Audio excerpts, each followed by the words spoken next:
Assalamu alaikum wa rahmatullahi wa barakatuh. Inshallah ta'ala, we're actually going to be starting by reading some segments from At-Tamheed by Imam Al-Isnawi, inshallah ta'ala. So we'll just give another moment for everyone to make it in and then we'll begin, inshallah.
طيب, we're going to go ahead and begin, inshallah ta'ala.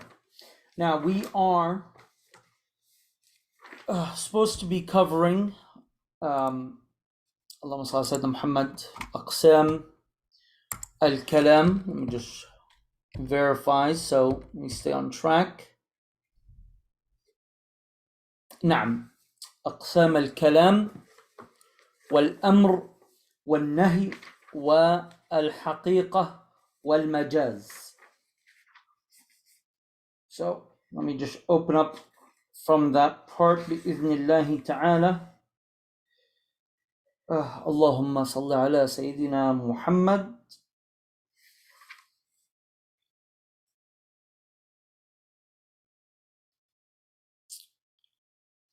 فين الأمر والنهي؟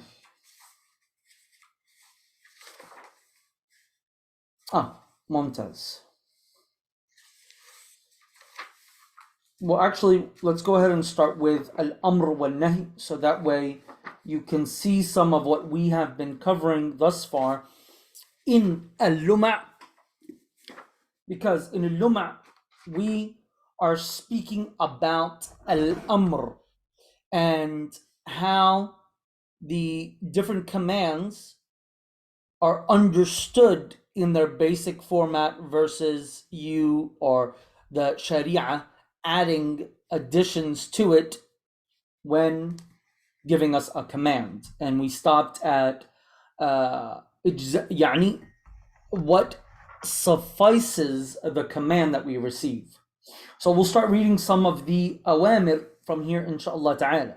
Again, this is At-Tamheed by Imam Al-Isnawi in Takhrij Al-Furu'i ala Al-Usul. So it has to do with the extraction and relationship between the furu' and the usul when it comes to our madhab. He says the first mas'ala in Amr is لفظ الأمر وما تصرف منه كأمرت زيدا بكذا وقول الصحابي أمرنا أو أمرنا رسول الله صلى الله عليه وسلم حقيقة في القول الدال بالوضع على طلب الفعل. He's saying when we look at the command sequence, do this, or the telling of a command, like I told Zayd to do this, or I'm telling Zayd to do this, or how a Sahabi would say, we were ordered to do this, or the Messenger of Allah sallallahu alayhi wasallam ordered us to do this. He said this is a haqiqah concept by utilizing the basic usage of certain words and how they were meant to be used. And in a command, when I order you to do something, this is how I would normally, in Arabic, order someone to do something. Tamam? This is the norm. Mumtaz? طيب. He says, وَقَدْ عُلِمَ مِنَ التَّعْبِيرِ بِالْقَوْلِ أن الطلب بالإشارة والقرائن المفهمة لا يكون أمرا حقيقة. He says, now if you realize how we just defined this, we said this is how you order someone to do something بالقول, verbally. He's saying we're saying verbally here to indicate that commanding someone to do something by sign language, by pointing, by gesturing, does not necessitate a command by definition. Kalam Jamil. He says, and we also use the term bilwad'. Bilwad', it means exactly how the words were meant to be used. He's saying we utilize this term, bilwad', to mean what? To mean that when I say it was made or I was given an order, this means that that is a khabar of the wad' itself. So you're either going to have the command or the informing of the command. Tamam? He says, وَعُلِمَ أَيْضًا دخول الإيجاب والندب في حد الأمر. You know by necessity an obligation and a recommendation would both by default be part of the amr context. Kalam Jameel. You tell your son, study. If he had just studied, then he understands that this is more, right? This is an addition to. This is an addition to. And if he hadn't been studying and you said study, or he did study, but he has a test coming up, when you say study, then he understands that this is a must. Tamam? He says, بخلاف صيغة افعل فإنها حقيقة في الإيجاب خاصة كما سيأتي. But if I say, اعطني, just like that, that is automatic wujub. But when I say, ذاكر بعد الانتهاء, then that addition has changed the basic sigha of amr. He says, فَتُلَخَّص, we can summarize, أَنَّ مُسَمَّى الْأَمْرِ لَفْظ. The true command is a term, it's one word. وَهُوَ صِيغَةُ افْعَلْ, and that it is what comes in the form of افعل. سواء كانت للإيجاب, regardless if you say that you understand that it's wajib or mandub. ومسمى أفعل هو الوجوب أو غيره مما سيأتي. What he's trying to tell you is that افعل with a hamza, not an alif, you could understand wajib and mandub. But with the alif, you'll understand what? Wujub only. You'd need to add to it to give other indications. What's an example? Well, same examples that we just did. You could say, for example, أمرتك بكذا versus اكتب. There's a variation between those two. It's minor, but it's there. And Sheikh Nicholas, if you're looking in the book and can't figure out where we are, we're reading from Al-Imam Al-Isnawi's At-Tamheed. And during Al-Luma, we'll be reading between Aqsam Al-Kalam, Al-Amr wal-Nahy, and Al-Haqiqa wal-Majaz. Segments from it. Today we're focusing on Al-Amr because that's what we're in the process of studying in Al-Luma. Tamam? He says, and remember that everything that we mention about the Amr applies to the Nahi as well. Don't worry about that right now because we're still going to do a whole segment on that. Then he gets into the whole issue of al-ulu wal-isti'la. See, by definition, a command is a request from one entity to another entity. That's what a fi'l amr is. If it's in a basic form, then it's lil wujub. That's it. The Mu'tazila argued for ulu, meaning one entity needs to be higher in status than the other entity.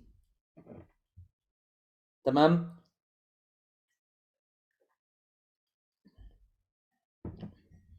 That is a very weak opinion. That's not a necessity in calling something a command. Tamam? Abu al-Husayn al-Basri, another leading scholar of the Mu'tazila, he said, no, it doesn't need ulu, it needs isti'la. What's the difference between ulu and isti'la? Isti'la means that it's speaking forcefully. Screen cap the page. You don't have the book? Let me see, 1 second. I don't know if I have a PDF copy. Let me see if I can pull it up real quick. Bismillah.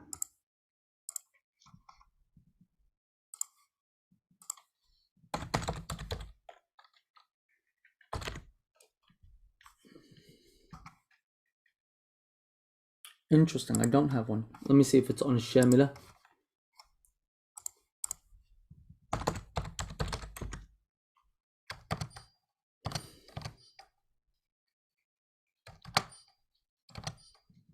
Ah, it actually is. Okay, you know what I'll do?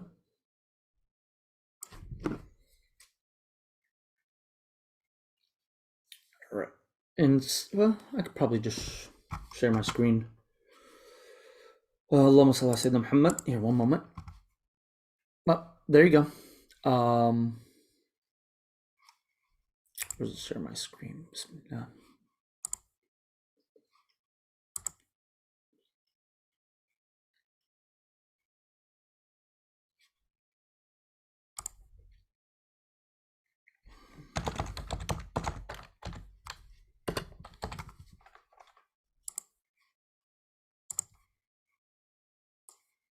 There you go. We're right here, to be exact. Just let me know if you can see it. Alhamdulillah. طيب. اللهم صل على سيدنا Muhammad. نعم. So, Abu al-Hussein al-Basri, he said, no, we need isti'la. And what's isti'la? It's a forcefulness in speech. But the ulama of our school, they said, that's even weaker. Why? Because when we are making dua, what do we say? Ya Rabb irhamni birahmatak. That sounds forceful. That has what they call غلظة. كلام جميل. غلظة. Look. See how it's defined? وهي الغلظة ورفع الصوت. That's basically by definition how we make dua. However, Fakhruddin, meaning Al-Razi, Al-Amidi, and Ibn al-Hajib and others, they said, that's correct. You need isti'la. And even Imam Shirazi, he went with ulu in some of his books, and he went with isti'la in some of his other books. But the mu'tamad is neither. Neither are correct. The correct opinion is ulu and isti'la is not a requirement. It's not a requirement. Tamam? Now we move on to our first mas'ala after this introduction. And we went over some of this already. We spoke about ulu and isti'la because if you look back in Luma, see, look. He says in Luma here, if we go back to Al-Amr wal-Nahy, he says, اعلم أن الأمر قول يستدعي الآمر به الفعل ممن هو دونه. ممن هو دونه. If you take that as ulu, then that goes against what the majority of the ulama of Usul have dictated to be the authentic understanding. Now we get into our masail that fall under this exact set of details. He says, the first one, ما إذا قال لزوجته أمرك بيدك. Your state is in your own hands. That would be normally taken as what? He's giving her the ability to nullify the marriage by a talaq.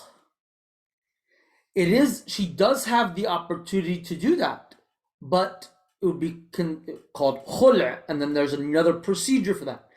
But if he's handing it over to her like that, he's relinquishing his own authority in that contract. Or he said, فَوَضْتُ إِلَيْكِ أَمْرُكِ. Your affairs, or however you want to go about it. Would this be talaq? He says, فَإِنَّهُ يَكُونُ كِنَايَةً فِي الطَّلَاقِ كَمَا جَزَمَ بِهِ الرَّافِعِ. See, الرَّافِعِ said, this would be kinaya of talaq. نعم, divorce, أخي الحبيب. Kinaya of talaq. What's kinaya? Kinaya means an indirect statement that we would need to investigate the intention of the person who said it. Then we can label it with something. As opposed to someone saying to his wife, Anti taliq. We don't care what his intentions were. That's done. Tamam? It doesn't matter if his intentions were something else. He says, لأن إن قلنا إنه مشترك أو للقدر المشترك فلا بد من نية تميز المراد. See, you need the niyyah.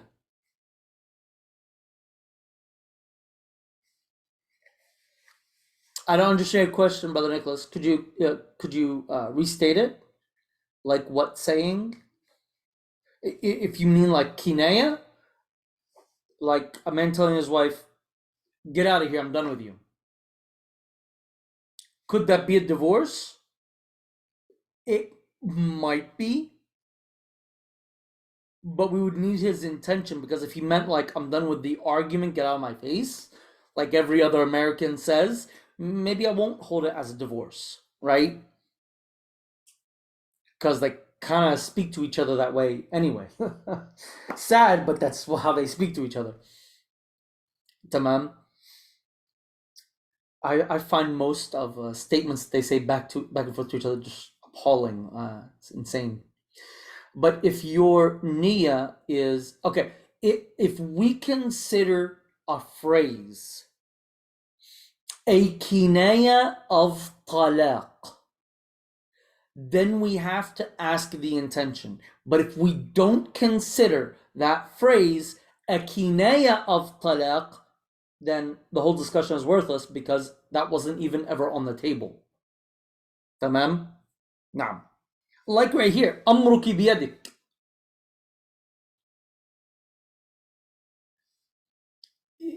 Rafi is saying, yes, this is going to be kinaya. So we could count it as talaq if he's intending it. If not, then no. You could understand it, or we could put it in another sense, like a husband telling his wife, "I hate you." Would anyone even think that that's talaq? No. So we're not even going to bother even talking about it. But if he says, "Get out of the house," okay, that might be a talaq. We're going to have to investigate and see what his intentions were. What is someone on his own wishes he would be divorced? That wouldn't be anything. That's just wishing. Like, I wish I wasn't married. I would have had more time to read those fiqh books that I want to read. That's not a talaq. That's not a talaq. That is, there was a brother in Egypt. He was older. I think he already passed away, because he said, he was very, very old. He said, when I was a teenager, he said, "Look, there's a huge wall in between those that are married and those who have not gotten married yet. Each one of them is trying to take a peek on the other side, but the wall's too high." I said, "What about if someone actually gets divorced?" He said, "Yeah, you get catapulted to the other side by accident." Allah musta'an. Anyway, so he says, وَإِن قُلْنَا حَقِيقَةً في القول الطالب للفعل خاصة فيكون استعماله في غيره مجازا والمجاز لا بد فيه من قصد. He's saying, but if we were to come and say that this phrase is unique for divorce and it's not kinaya, that it is in fact a divorce and not kinaya, you'll still run into the same exact problem. And that is, that's not what that phrase was ever meant for.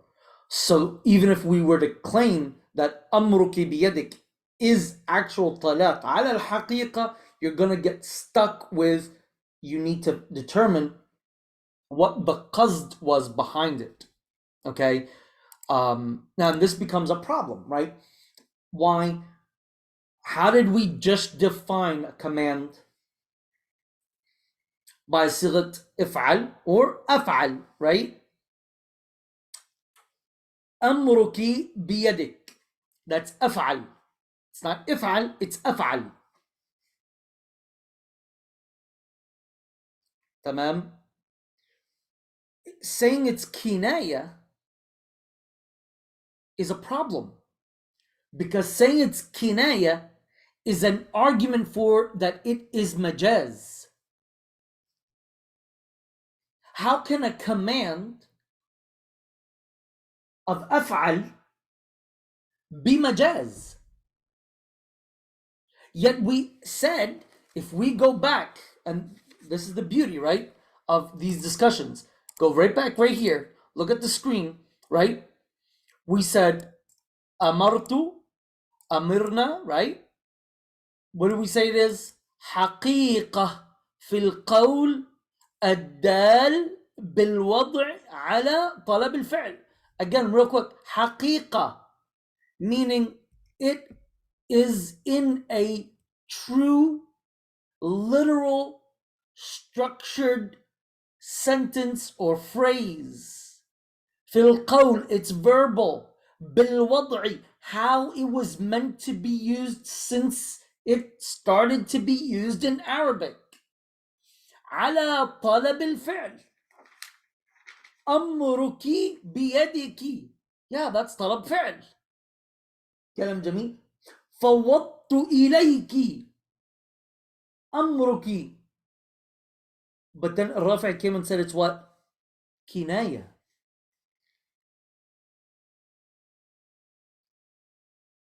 So what happened here? He says, now again, we can read his last sentence one more time, right? وإن قلنا حقيقة في القول الطالب للفعل خاصة فيكون استعماله في غيره مجازا. He's saying that the phrase أمرك بيدك is very broad. It could mean one of 100 different things. However, because it's being used in a certain context, we can say that its usage there, even though we believe that its haqiqah is something, that its majaz here is something entirely different. And this would be what? لفعل خاص. What he refers to as للفعل خاصة. Now you might be wondering what other implications. He's going to mention us something else right now, but I want you to understand that the general rules that we follow, they get tweaked as we get into certain issues. It's not all just black and white. There's a lot of gray. A lot of times, brothers will hear a phrase, al-amr al-wujub, al-amr al-wujub, al-amr al-wujub, and they get excited, right? And they start repeating it and even calling people around them sinners for going against the wajib. And realistically, it was never wajib to begin with, because if that was the case, if it was wajib as they assumed, then when that man said amruki biyadik, that would have been talaq by default, not kinaya that requires a niyyah. Let's see the next one. He says ومنها بطلان الاستدلال بقوله عليه الصلاة والسلام أمرت أن أسجد لله على 7 أعظم. حديث البخاري. تمام. See, he's saying you cannot utilize this for what? For claiming wujub. Why? Because in the beginning, if you go right back, what did he point out to the difference between two things? Between this, if'al, and right here, there we go, af'al. Because he said umirtu, umirtu, I have been directed or ordered to, is not the same as do this. So now we know that even haqiqi statements, like in that first example, could be utilized in a majaz sense or a kinaya sense, which realistically is not going to be that far away from majaz. And also a small variation of the fi'l, al-amr, right, could actually, by changing it from افعل to أفعل can change it from wajib to sunnah. Tamam?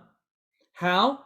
Just by changing the sigha from here, and I'll write it down right here in the chat so you can see, from if'al, which would be an indication of wujub, to af'al. See that variation?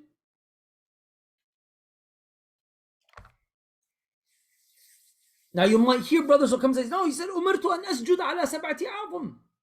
It's wajib, right? والأمر إذا خلع عن قرينة فيدل على الوجوب.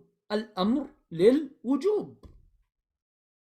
Yet, with that being said, that's not how they understood it. He says, next مسألة رقم 2. Okay, number 2. Well, actually, right here. No, right there. He says, الأمر سواء كان بلفظ افعل كنزل واسكت أو اسم الفعل كنزال وصه والمضارع المقرون باللام كقوله تعالى وليأخذوا أسلحتهم. So he's saying whether the fi'l comes in this form, right? It's not an alif, it's more like hamzat wasl, right? كنزل واسكت, or اسم الفعل كنزال, كلام جميل. وصه, this is an error here, the word, it should be وصه, كلام جميل. والمضارع المقرون يأخذ الدلام وليأخذ. فيه مذاهب, there's different opinions on these different formations and how we understand them. He says the more accurate opinion according to the Jumhur, also stated by Al-Amidi, Kalam Jamil, where is it? Right there. Although Al-Amidi never said this is an error. So taking your notes, Al-Amidi here did not make this claim. Imam Al-Isnawi made a mistake. Kalam Jamil. And Al-Fakhr, Al-Imam Fakhr al-Din, meaning Al-Razi, right? وأتباعهم, the atba' meaning those that يعني relied heavily on Al-Razi and Al-Amidi. Basically, when they say the followers of Al-Amidi and Al-Razi, they mostly mean two people, and that is Al-Baydawi, Kalam Jamil, and Ibn al-Hajib. They look at both Al-Razi, which they have a right to, and Al-Amidi as the primary spearhead scholars of the Usul according to the Mutakallimin, meaning the Shafi'iyya, Malikiyya, and the Hanabila. Okay? أنه للوجوب إذا لم تقم قرينة تدل على خلافه. كلام جميل. That al-amr is wajib as long as there's no other qarina to suggest anything else. تمام. He says وقال إمام الحرمين في البرهان والآمدي في الإحكام إنه مذهب الشافعي. نعم, this is true. كلام جميل. This is correct. This is the madhab of the Imam al-Shafi'i and the Shafi'iyya. Kalam Jamil. That al-amr, an order, a command, right?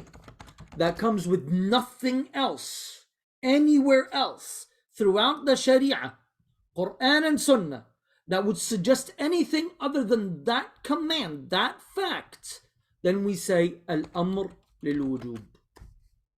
Tamam? Okay. He says, وقال الشيخ أبو إسحاق في شرح اللمع إن الأشعرية نص عليه. Don't forget, a lot of people don't realize and don't understand that Al-Ash'ari is an usuli of the Shafi'iyya. Thus, if I'm quoting early scholars, he's going to be one of the scholars that I'm looking at to see what he said on a topic. He's from our Rijal. Okay? So, this is the opinion of Imam Shafi'i. All the scholars that came after, the theologians agree. But is there a difference? Yes, there is a difference. Okay, Al-Amidi himself doesn't agree with any of this. Al-Amidi said that the Sahih opinion is a tawaqquf. What is it? A tawaqquf, meaning abstain from identifying what it actually is for. A command.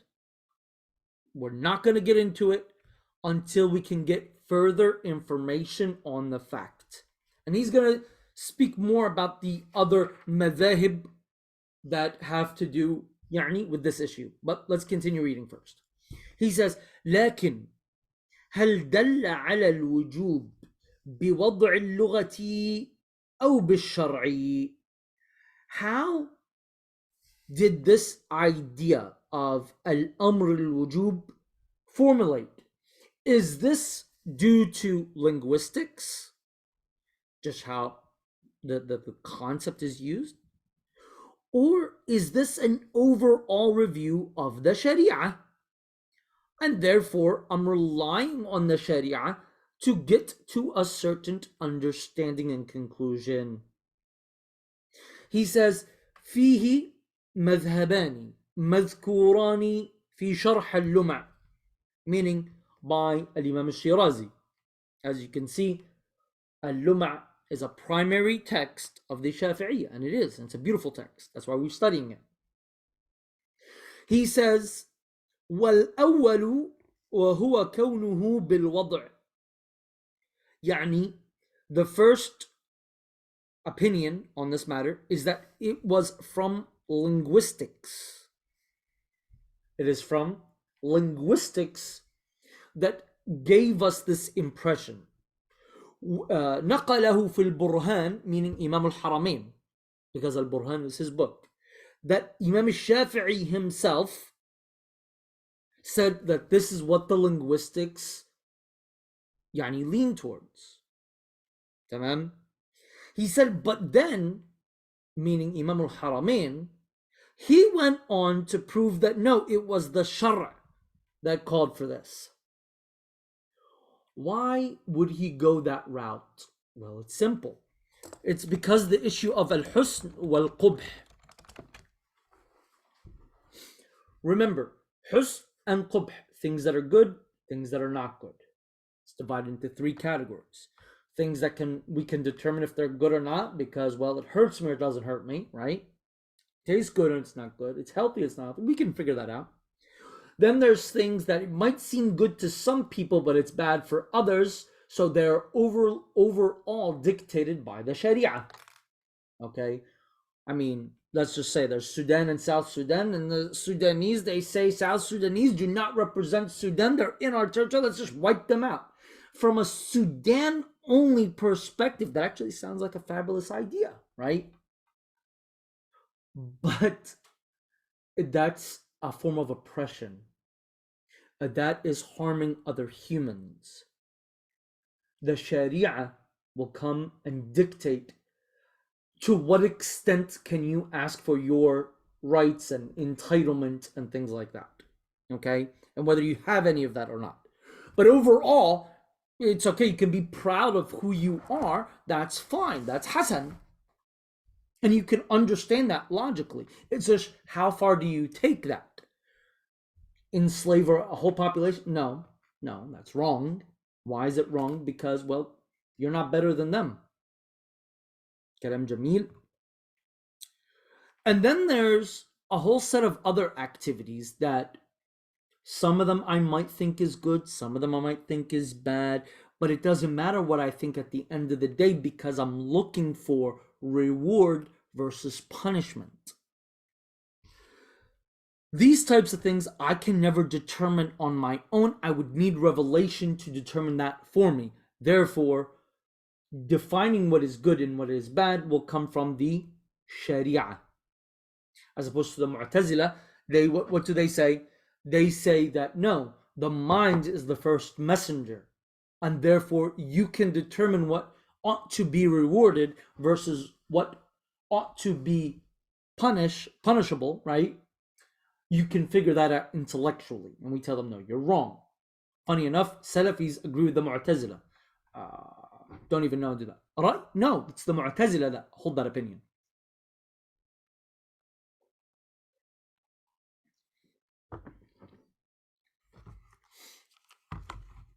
Tamam? Not ra'y, they're talking about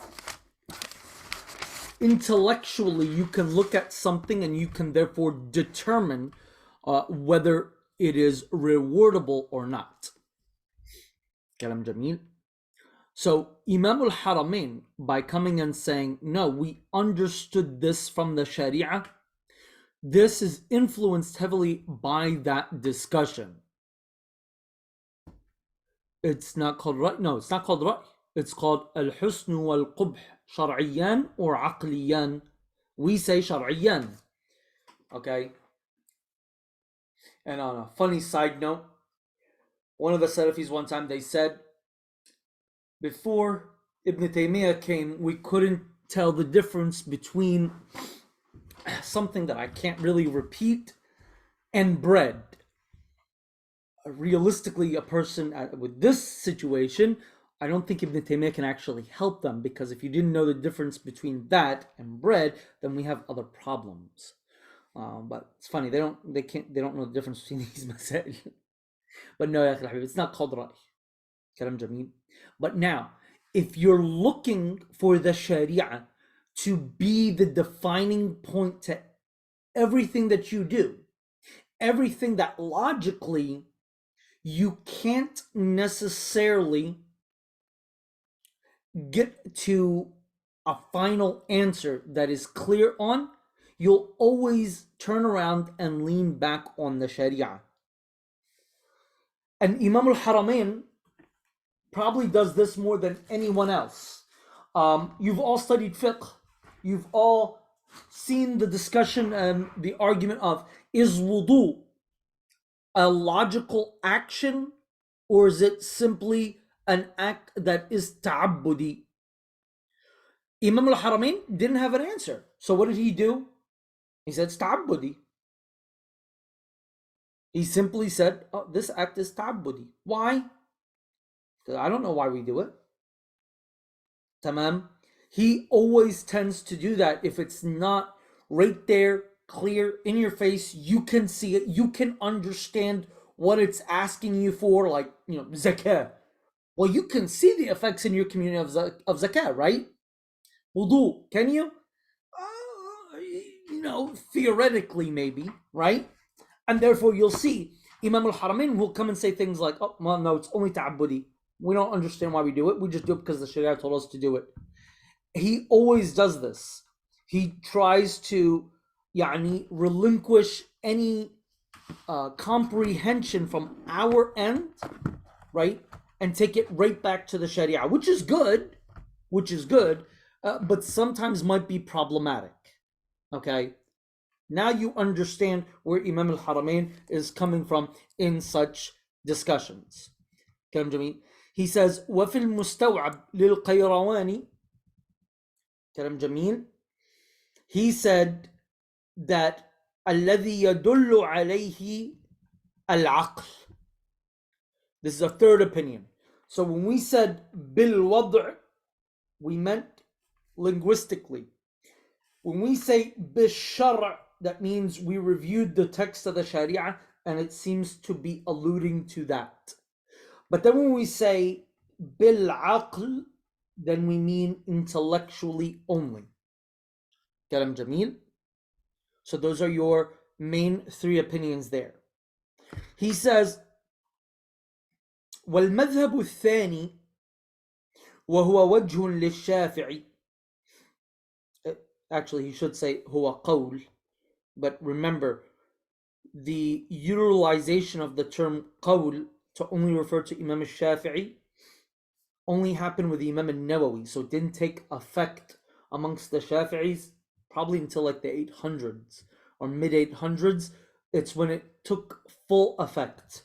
So when anyone said qawl, you automatically knew that they're talking about Shafi'i. Before that, they didn't really, they used them interchangeably on a regular basis, right? إنه حقيقة في الندب. So there's an opinion attributed to Imam al-Shafi'i that it might be that the amr is for nadb by default. And that opinion goes on to say this. The command essentially is for nadb. As we observe it and we realize that there are no exceptions to the command, right? Then we come to this realization that there's no way out but fulfilling that command. Then therefore it elevates and it evolves due to it not having any further instructions. Nadb means sunnah. In other words, this opinion, which is attributed to Imam Shafi'i himself, that he said, like, if you hear the word salli, that essentially you understand this, you take this as a recommendation, not as an obligation. Okay? Why? Because a basic fi'l amr that just says salli doesn't really mean anything. Salli what? Because if it says salli ar-rawatib, well then that's what? That's a sunnah, right? But if it says salli al-fara'id, then well that's al-amr al-wujub, right? So that opinion, it looked at it from the angle of just simply that one word. Tamam? He says, وَالثَّالِثُ, another opinion, says, فِي الْإِبَاحَةِ لِأَنَّهُ الْمُحَقَّقُ وَالْأَصْلُ عَدَمِ الطَّلَبِ. There's one opinion that says, no, it's not a command, it's not an obligation, it's not a recommendation, it's an allowance. How did that opinion formulate? It formulated on the 5 ahkam scale. So if I have wajib on one end, haram on the other end, right? Then next to the wajib, I have sunnah, right? Next to the haram, I have makruh, and we're getting closer to the center of the scale. And in the middle, I have mubah, right? So that's how I'm looking at it. Here, I'll write it down for you right here like this. And you can draw it down a straight line from top to bottom. Wajib, sunnah, mubah, makruh, haram. So this opinion is arguing this. Where was the command before it became a command? Well, we're saying it was non-existent. It wasn't there, right? There was no talab, right? All right. Now, if I want to state a talab, that means I'm giving something a rank on this scale. FYI, majority of Usulis, they hate this approach because it makes no sense in the world. But I'm mentioning it anyway, just so you can be aware of it. So they look at this scale and say, okay, now I want to add something to be done. Regardless if it's in a command form or not, that's irrelevant. I want to add something. When I give the first notion of you being able to do X, where does it go? It goes where every basic thing it goes, and that is mubah. Why? Because al-aslu fi al-ashya al-ibaha, right? So as soon as I give you a green light, the thing automatically goes to mubah.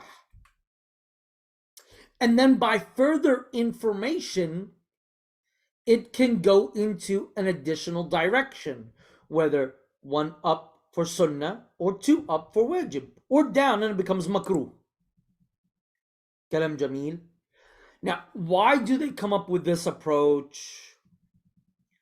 Leaving your family is haram unless you're going to follow talaq. How far up does the talaq go is a point of contention between fuqaha.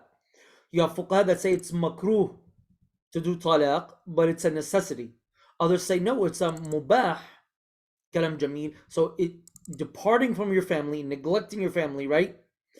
Initially is haram, but now it's shifting up to a new state because it came in the form of a command. نعم. فطلقوهن, right? فسرحوهن. All of these are what? Commands. So you need to understand and gauge how far up the chart is it going.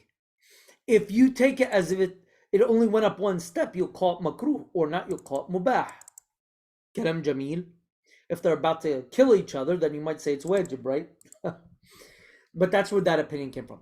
The next one here, it says والرابع أنه مشترك بين الوجوب والندب وبه جزم في المنتخب تمام في باب الاشتراك في باب الاشتراك. طيب, this opinion states that a command is equal across the board,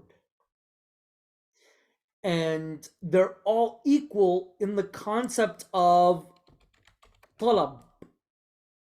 After we receive the talab, we recognize that there's an ishtirak, a relationship between every one of those 5 things. Now we need to identify that ishtirak, okay, so we can determine where this talab belongs. Al-Imam al-Ghazali and others, okay, they argued that Imam al-Shafi'i, in his book known as Ahkam al-Quran, he stated all commands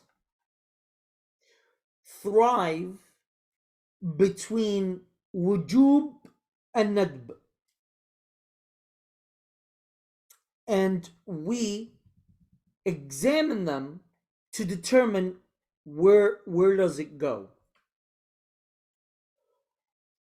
If some have argued that's not what he meant by the statement, that he was just generalizing, but if we take it as it sounds, it seems that the initial approach of Imam Shafi'i, right, is that it could go either way. At the end of the day, we're going to need to see further information. That's what led Al-Amidi to do tawaqquf, because everything so far that has been attributed to Imam Shafi'i is alluding to that. Well, what about the first one that we said, Al-Amr al-Wujub? Yes, but pay attention. We said Al-Amr al-Mutlaq. There is no other qarina. That Amr that has no more other qarina, we've already done the research. Then we said Al-Amr al-Wujub. Prior to, what is it? Allahu A'lam. We have to go do the research. If there's no qarina, then Al-Amr al-Wujub. If there is qara'in, then we'll follow the qara'in and see where it takes us. Tamam? He says, وَالْخَامِسُ أَنَّهُ مُشْتَرَكٌ بَيْنَ هَذَيْنِ وَبَيْنَ الْإِرْشَادِ وَنَقَلَهُ الْآمِدِي عن الشيعة وصححه ونقل عنه في منتهى السول المذهب الذي قبله. Okay, so the Shia, they added in this new idea and they said, no, it's just guidance. It's pointless. And I know he says that Al-Amidi did tasheeh of it, but Al-Amidi, as I said, he does tawaqquf more than anything else, so we'll just leave that one for now. السادس, the sixth, is أنه حقيقة في القدر المشترك بين الوجوب والندب وهو الطلب. And that's not that much different than the fourth one. Kalam Jamil. It's saying that there's a common factor between wujub and nadb, and that's the talab. Well, there's no difference then between that one and number 4. Okay, the only difference is that they, in the fourth one, they're saying ishtirak, and this one's saying no, there is ishtirak, and the ishtirak has to do with the request itself, the talab. Tamam. Now he's going to continue to go on, but we're not going to read all 14 of these opinions. We're going to read this last segment right here. Let me pull it up on the screen. Tamam. Here we go. We're going to read this mas'ala, and that's where we'll stop, inshallah ta'ala. He says, now that you've heard all of that, okay, where does that leave us? Let's look. He says, ما إذا قال لمن تجب عليه طاعته كعبده وولده.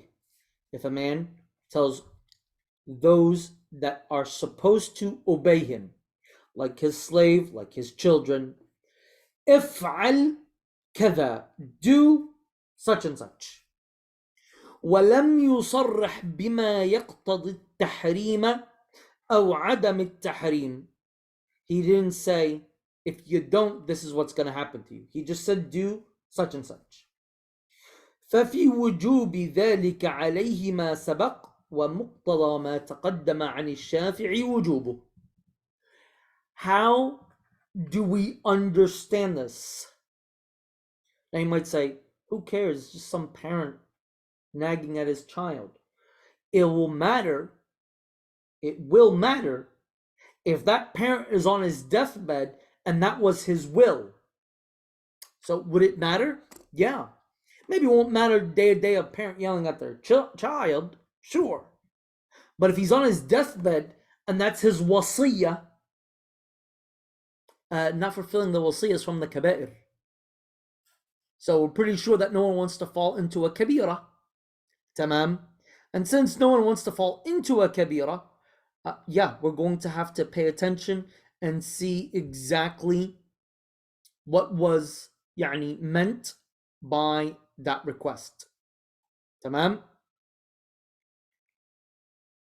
So if we say that al-amr al-wujub, and that father's on his deathbed holding his son's hand and he's like, give my Toyota Camry to your uncle, he needs a car. That'd be amr al-wujub, based upon the mu'tamad of the Shafi'iyya. Kalam Jamil. Or let's not add in there because he needs a car. Let's just say, give him the Toyota, period. Because if you say give him a car, then that might be taken as a qarina. Like, I'm just going to give him my Fiat, right? Or my Egyptian Shaheen, and I'll keep the Toyota for myself. Because he said he just needed a car. Kalam Jamil. Now, these matters will come up again and again throughout fiqh. There's more in regards to al-amr, inshaAllah ta'ala. Does anybody have any questions? I know this was a very hefty discussion, a lot of details. Does anyone have any questions? Everything clear? Alhamdulillah. Mumtaz.